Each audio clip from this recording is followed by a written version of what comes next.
राहुल गांधी की भारत जोड़ो यात्रा देश के सबसे बड़े राजनीतिक सूबे उत्तर प्रदेश में पहुंच चुकी है। 80 लोकसभा सीटों वाले इस राज्य में राहुल की यात्रा महज 2.5 दिन की ही रहेगी। वो 130 किलोमीटर चलेंगे और 3 लोकसभा सीट 11 विधानसभा सीटों को कवर करेंगे। ये वो सीटें हैं जहां कांग्रेस का पिछले 2 विधानसभा चुनाव यानी कि 2017 और 2022 में खाता तक नहीं खुला है। कांग्रेस इन सीटों पर अपनी जमानत तक नहीं बचा पाई है।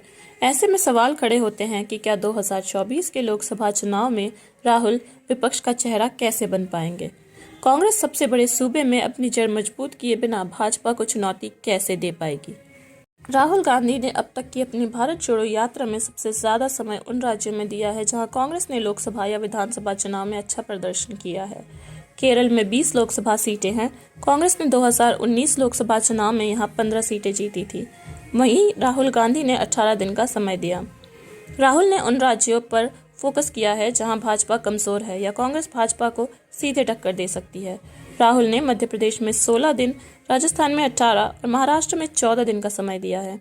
मध्य प्रदेश और राजस्थान में इस साल के अंत में विधानसभा चुनाव होने हैं।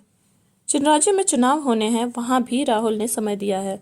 कर्नाटक में इसी साल अप्रैल में चुनाव होने हैं। यहाँ राहुल की भारत जोड़ो यात्रा सबसे ज्यादा यानी कि 21 दिन रही है। कर्नाटक में भी भाजपा ने 2019 के लोकसभा चुनाव में 28 में 25 सीटें जीती थी, लेकिन विधानसभा चुनाव में भाजपा की कांग्रेस से सीधी टक्कर है। हरियाणा, महाराष्ट्र में भी कांग्रेस मजबूत है। यहाँ पिछली सरकारें कांग्रेस की ही थी। ऐसे में इन दोनों राज्य में भी राहुल ने अपनी यात्रा के धार देने का काम किया है। हरियाणा में दूसरे फेज की यात्रा 6 जनवरी से शुरू। राहुल की यात्रा यूपी में इतनी छोटी क्यों है? इस सवाल पर वरिष्ठ पत्रकार अरविंद सिंह का कहना है कि यूपी भारत जोड़ो यात्रा रूट का बस हिस्सा लगता है, इसलिए वो यूपी को कवर कर रहे हैं। राहुल दिल्ली से हरियाणा सीधे नहीं निकल सकते थे, लेकिन ऐसा नहीं किया। उन्होंने यूपी को टच किया। भारत जोड़ो यात्रा का रूट कन्याकुमारी से श्रीनगर है, इसलिए बीच में जो राज्य आ रहे हैं वो वहीं जा रहे हैं। मुझे लगता है कि वो संदेश देने के लिए भी यूपी को कवर कर रहे हैं, ताकि ऐसा भी ना हो कि इतना बड़ा राज्य उनसे छूट कैसे गया। राहुल की यात्रा इस इलाके से गुजर रही है जहां कांग्रेस अपनी पुरानी खोई हुई जमीन हासिल कर सकती है, क्योंकि ये पैलेट खेती और किसानों की है, मुस्लिम बहुमत है। पूर्व में दंगा प्रभावित भी रह चुका है। यात्रा में पूरे प्रदेश से कांग्रेस कार्यकर्ता आए हैं।